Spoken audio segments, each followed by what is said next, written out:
Good morning, guys. This is Cole, Lisa, and Stephanie. We are glad you joined us for our remote learning session today for our Q&A. This is Google Drive and apps, and we do see that some of you have been busy working on the course, and we're excited to be here with you. And we're going to go ahead and get started with our Q&A. And remember that we will provide you a link to complete your attendance before you exit the actual course.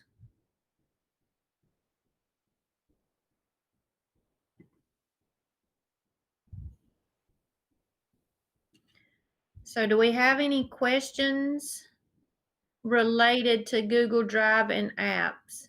This course was technically designed for the basics because we have to get everyone up to the same level across the district.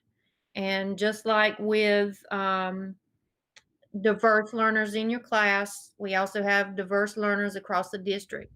So there, even with Canvas as well as Google Classroom, there's actually more that we have that we can share with you in the beginning processes of school beginnings. But we had to make sure that everybody was pretty much at the same level to be able to push forward into some more advanced areas. So any questions about Google Drive and apps?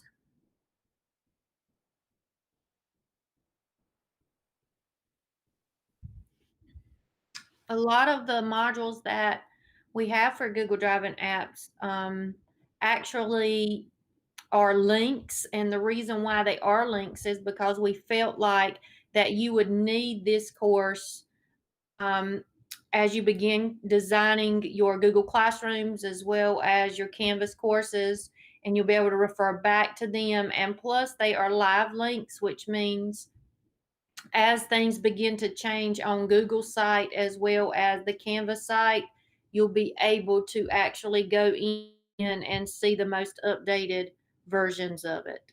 So that's the purpose in that. We did have a couple of questions that we answered since Tuesday about the course. Please make sure again that at the top, your assignment, if you see the word submit in blue, that means you have to put something in that area. We have a couple of people that got to the certificate. We have a couple of people that got to the badge, and they actually received their badge, but they didn't receive their certificate. And that's because our prerequisites are there. And you have to complete those in order to fulfill the requirements of the course itself. So just make sure that you go back through and anything that has a blue icon at the top, it should say resubmit, which means you submitted something to begin with. And we hope that you find or have found this course to be very beneficial, and you've learned some things with Google Forms, Google Drawings, for those of you that have been in working.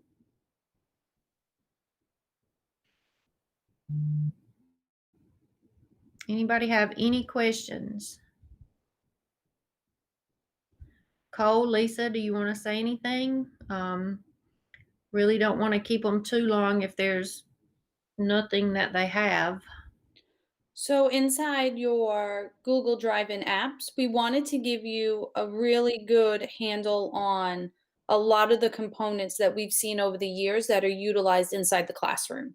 We wanted to just make sure that you were exposed to a lot of stuff and that could also organize yourself and your students while we will be teaching remotely for the next 9 weeks. So inside here, it really gave ways that could assist you as you move forward. So like the Google Meet area, which was really a good one, and creating the calendar, the adding of extensions of the hand raising and the attendance. We were trying to really find those components that could ease our transition into remote learning. So we hope that you really enjoyed the tidbits, the printable views of the cheat sheets and such to really help ease some of that transition as we move forward. Good morning, everyone. Again, as we're talking about Google Meet, just want to remind everybody that a lot of the features that we're currently using, Google uh, basically gave everyone for free because of the pandemic that was currently going on, affecting everyone. So right now, you could have up to 250 people in a Google Meet, and you can record a Google Meet. And there are a handful of other features that Google turned on, basically, which were premium enterprise features for free. Those features are set to expire at the end of September. We're trying to get the G Suite enterprise licenses purchased for our district so that we will not lose those features. We will be able to keep them because they are very handy features for us. And also, if you haven't heard or been keeping up with some other announcements, Google has announced a lot of requested features that are going to be coming to Google Meet in the very near future. Built-in abilities to have breakout rooms, to have more fluid control over the audio and video situation when it comes to the people in the meeting, so that the organizer can uh, maybe close a room or have everybody wait in a lobby until the organizer starts the meeting so that it doesn't become a hangout chat situation for your students, because I know we've had some feedback about that happening with students either going into a meet too early or staying in a meet late.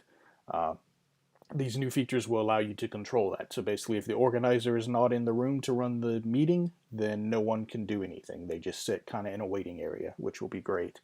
The hand raising capability should be coming as well. A more advanced kind of Q&A feature. A lot of great features are coming.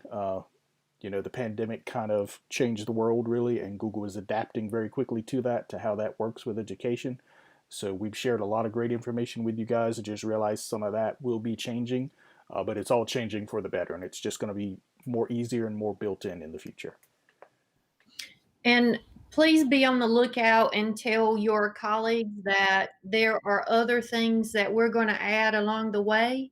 Jamboard being one, we haven't even talked about that, and that whiteboard capability.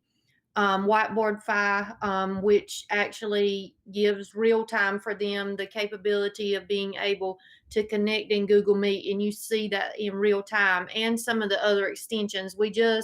There's a plethora of things that we need to get out. We just don't have enough time to put it all in a course because this has been um, it's been challenging for us as well because we've been working and we still have a lot of courses we've got to design before school starts. So just know that there's other things down the pike. And if you've heard of those things, Bitmojis, we want to do some things with that as well. I do know a lot of people are trying to do those virtual classrooms. We do want you to keep in mind that accessibility when you're creating those, that's going to be one of the things that you really have to look at when you're creating those virtual classrooms.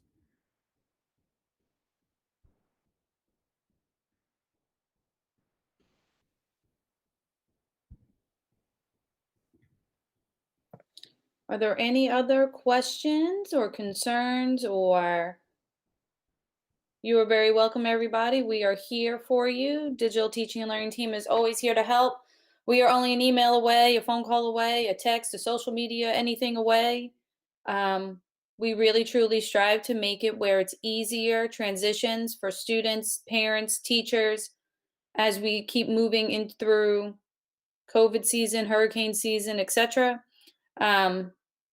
As we continue, feel free, and you could always email us if it's something that you found that you think would be beneficial. We always review different stuff as a team, and then we try to push it out as it keeps moving forward.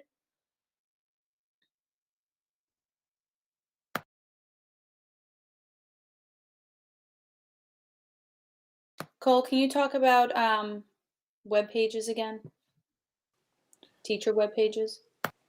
Yeah, just to remind everybody, we recently transitioned web hosting providers for the district. As a part of that transition, individual classroom web pages on our website went away. So you will no longer have your individual classroom web pages on your site. That should have been communicated to you, hopefully, by your local webmaster. It was mentioned several times throughout the year for them to relay that information. We've heard some schools got the message and some schools unfortunately did not. But your individual classroom teacher web pages are no more on the website as we transition to this remote learning coming forward.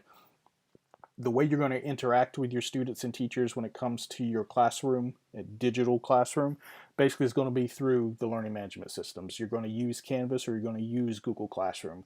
There are ways to invite the parent into both platforms so that they can see and participate, and you can share information directly with them. And it's just going to be a much more concise platform to do that, because there might be certain information you don't necessarily want to go out to the general public. And if you use the classroom web pages, that were formerly on our website, basically anybody in the world could see that. But if you wanted to share information with a tighter knit community that only your students and your parents can see, well, that's the perfect platform for that. So just moving forward, keep that in mind, that you will be using the Canvas LMS or the Google Classroom to communicate directly with your students and parents moving forward in the future. Keep this in mind also, that you have taken this course and probably some of the other courses previous. You'll be in these courses. Unless you archive the course, you will have this material to review back to over and over again, especially if you're just not there yet and you want to be able to use it later. You'll be able to review it later on as well. So those videos, those cheat sheets will be with you as long as you're inside Canvas and as long as you are with the public schools of Robeson County. As far as attendance in Canvas, the beautiful thing about Canvas is it does more than Google Classroom as far as being able to check attendance. So you will have access to data to be able to see who's logged in and how long they've stayed inside of your course. So technically, when you do logins for Canvas, you'll be able to see that data. And when you host your Google Meet, just like when we talked about the extensions, you'll have that capability of that attendance spreadsheet. So as far as Canvas is concerned, it automatically logs in or keeps track of that. Just like when you guys actually log into our course, we can tell. Let me go ahead and answer some questions dealing with parents and logging in and Canvas.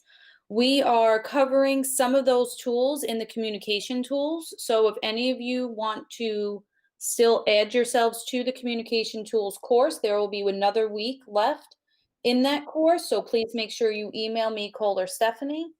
In response to how will parents know, we are developing a course that will be public for our parents. We know we have a lot of parents, and especially grandparents, that are helping and going to be assisting the youngers, but we know that will also apply to the middle grades and high school as well. So hang tight, as those courses will be coming, and it will assist you as the teacher, since we know you're the front line right there to the direct contact with that student, but it is coming. So just hang tight. Let me add to that, Lisa. No, go ahead, Miss Stephanie.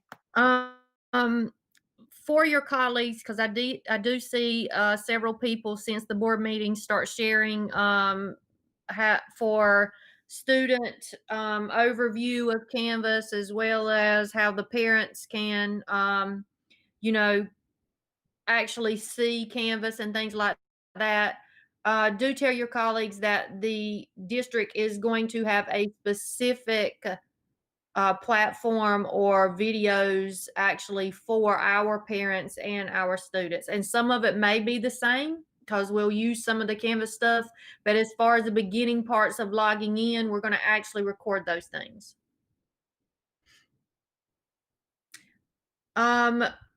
Miss McCollum, as far as the Bitmoji pages, I don't have an issue with it. I'm sure Lisa and Cole do not. However, just like I said before, you need to make sure that you are probably using it only for like a header or something like that. I wouldn't get too fancy with the part of all of those clickings because accessibility issues, and we're going to have some of that stuff loaded into a required teacher course that teachers are going to have to take. The district has actually requested that all teachers are going to have to take um, later on, and they'll give information to principals about that later. But there will be some requirements as far as accessibility for our students.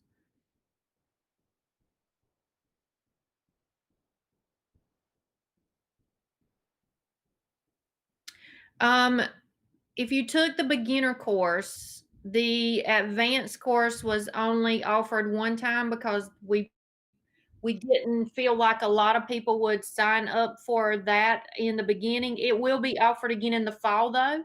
So you will have that opportunity if you only took beginner to take intermediate as well as advanced.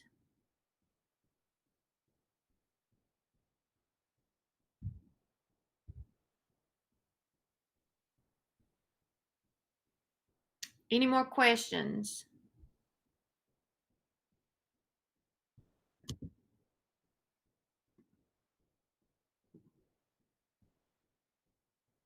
Uh, Lisa, I'm not sure if you answered Nancy, so I'll go ahead. The intermediate course will be the first week in August, and that's actually communication tools will be with that course. Next week, we are offering Canvas for beginners and Google Drive and apps again, and that will be the first week in August will be the ending of our courses with everything due August by August 15th in any of the courses.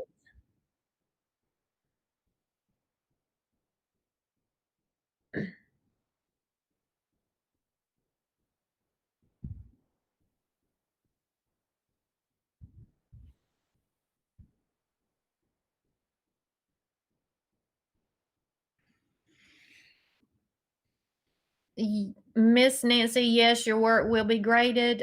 We are overlooking over 1,000 people at this point, so please bear with us. Plus, we're having to cover board meeting things and other duties that we have, plus do what we're supposed to do during the summer. So, yes, we will. Everything will be graded and looked at.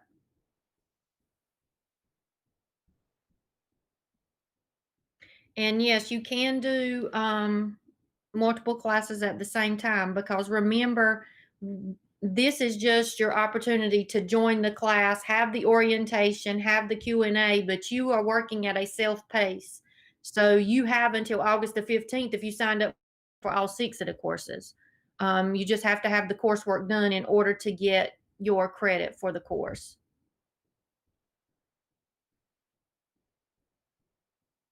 No, there is not an intermediate or an advanced course for Google Classroom yet. Like I said earlier, there will be add-ons. So keep looking for information. We'll probably push that out to principals where we will have a course that will be designed for intermediate and advanced in Google Classroom. Because at this point, most pre-K2 teachers had not had any type of Google Classroom. So we had to start with the basics. Cole, the CEUs online. I know at one time there was an issue with that link not Yeah. working. Currently, the way the CEU system has worked is because it ties into HRM and HRMS, which is a human resources product, and it's internal only to the district, and could not be ported to the outside world. So But there were currently, people at the school site that could not check it. That was the issue. it should be working if you're on any one of our campuses. I'll have to check into that, but I know Yeah, it these does people not were port. on the campus. Yeah, then there may be an issue inside of HRMS, so we'll have to communicate with human resources and see what's going on. But for years, it's been expected activity to how it's expected to work. It's just not ported to the outside world, so it does not work unless you are on one of our campuses. Unfortunately, with the HRMS system, the way it's managed by the state, we don't have a whole lot of flexibility with what we can and can't do with that. So I don't know if there is an option to try to make that where it could be checked. from home and not require you to be somewhere on one of our campuses or not. But it's something we will certainly look into, and then make sure that there aren't any issues to why you can't access it if you're on our network, because it absolutely should be working if you're on our network. So I'll check into that.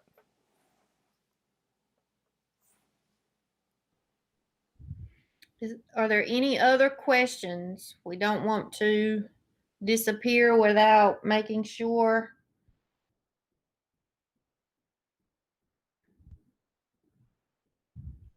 that everything's been answered.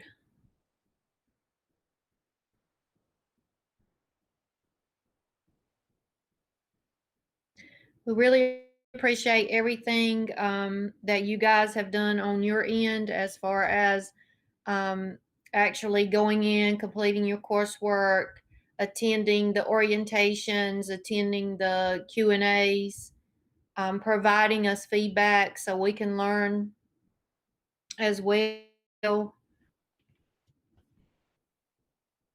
Lisa, Cole, you have anything else? Not at this time. I just want to thank everybody for participating in these courses. Hopefully, they've been helpful, and more will definitely be coming in the future. Ms. McCollum, do you mean be on a device managed by PSRC to check your renewal credits? If that's, it doesn't matter if it's managed by PSRC, you have to be connected to our network. Yeah, to my knowledge, you have to be on our network, basically on Okay. one of our campuses, regardless of what device you're using. You have to be on our network, so on one of our physical campuses, to use that check your CEU link that is on the website, because it does tie directly into the HRMS product from Human Resources. I'll double check with them and see if there's any way to get that ported to the outside world, but I think our options are pretty limited, being how the product works. But we'll see what the options might be. Yeah, totally. We know without a doubt you have to be on one of our campuses. We're just trying to maybe talk with the company and see if we could, because of remote learning, where we might could have that capability of checking it at home. So we'll check into that. As far as being able to work at school this fall, I think that there's a couple of meetings today with principals. I think they're going to provide that information to principals. And there should be some information forthcoming about that, Miss Nancy.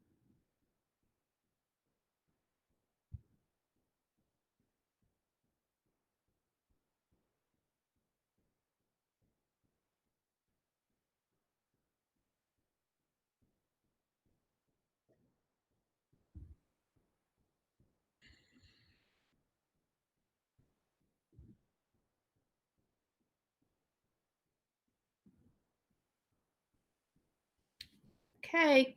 If there's nothing else and Cole and Lisa are satisfied, we are going to turn you guys loose. Please make sure that you have completed the attendance form. And if you have any questions as you're working, please email us. Thank you, guys.